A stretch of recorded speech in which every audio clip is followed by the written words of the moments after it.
Hello दोस्तों। आज की कहानी है पति पत्नी के गिरते रिश्तों का स्वास्थ्य भाग 1। भाभी, भाभी कहाँ हो? हाँ।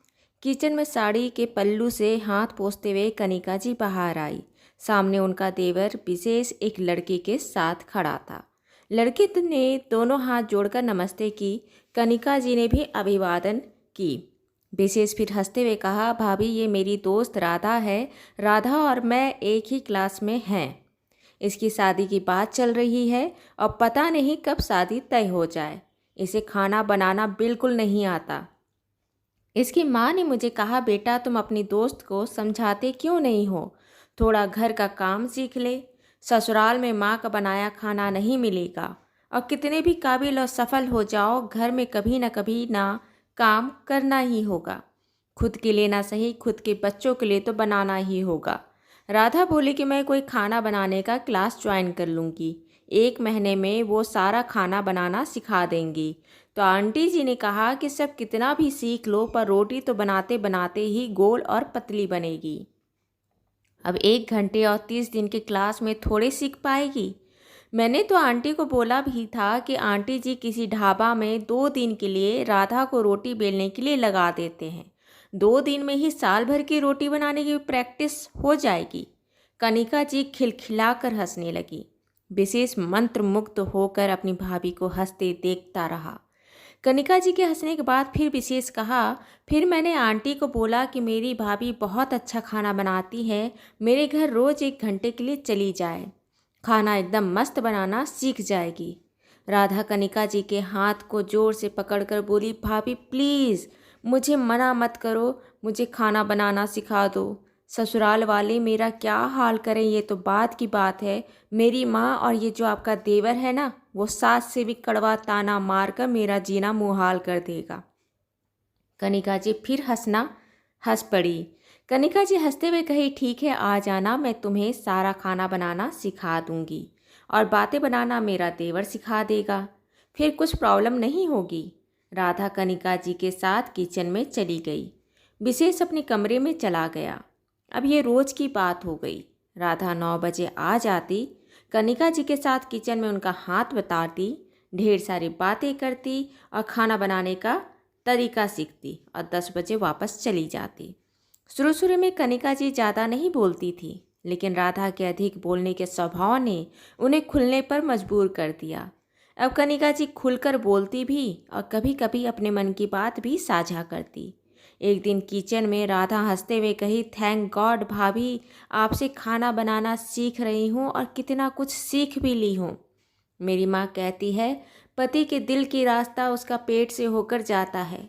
राधा जी एकदम शांत हो गई, कहीं सुनने में देखी और फिर एक लंबी सांस छोड़ते हुए कही, नहीं राधा, ये सब कहने की बातें हैं, ऐसा कुछ नहीं होता। अगर ऐसा होता तो मैं अपनी पति की रानी नहीं महारानी होती। ऐसा नहीं होता। कनिका जी की आंखें नम हो गई। राधा ने कनिका जी के कंधे पकड़कर कहा, भाभी आप खुलकर मुझे कह सकते हो। इतना दिन में मैं आपसे बहुत कुछ सीखी हूँ। अगर आप अपना मन खोलकर भी मुझे बात कह पाओगे तो मैं समझूंगी कि मैं कुछ तो काम की हूँ। राधा हंसने लगी।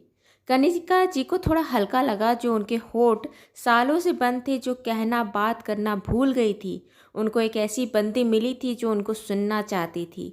धीरे धीरे कभी कभी कनिका जी अपनी मन की बात कहती। एक दिन राधा बोली, भाभी मेरा मन आज बहुत उदास है, कॉलेज जाने का मन नहीं है। आज मैं आपके साथ कुछ और घंटे रह सकती हूँ? मुझे आपके साथ रहना अच्छा लगता है। यह शब्द कनिका जी को सुकून से भर गया। बरसों से तो अकेली ही थी मन से। कहाँ कोई कहता था तुम्हारा साथ अच्छा लगता है। सही मानों में कहा जाए तो कनिका जी को भी राधा का साथ अच्छा लगता था।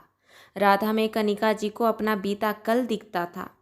कभी कनिका जी भी ऐसे बिंदास खुली मन जिंदा दिल लड़की थी, लेकिन समय के थपेड़ों ने कनिका जी को जिंदा दिल बातूनी लड़की से चुप चुप रहने वाली गंभीरता की चादर ओढ़े हुए औरत में बदल दिया था। रसोई का काम खत्म होने के बाद राधा और कनिका जी छत पर 1 कप चाय लेकर चली गई। एक जगह चाय बैठकर चुस्कियाँ लेते लेते बातों का दौर शुरू हुआ। बातों ही बातों में आज कनिका जी अपने मन की गहराई में छुपे वो बातें बोलने लगी जो उन्होंने आज तक किसी से नहीं कही, अपने पति से भी नहीं। कनिका जी बोली, जब मैं शादी कर आई तब मैं बहुत हंसमुख लड़की थी। आंखों में सपने थे, परिवार से जुड़ी थी और ज़मीन से जुड़ी।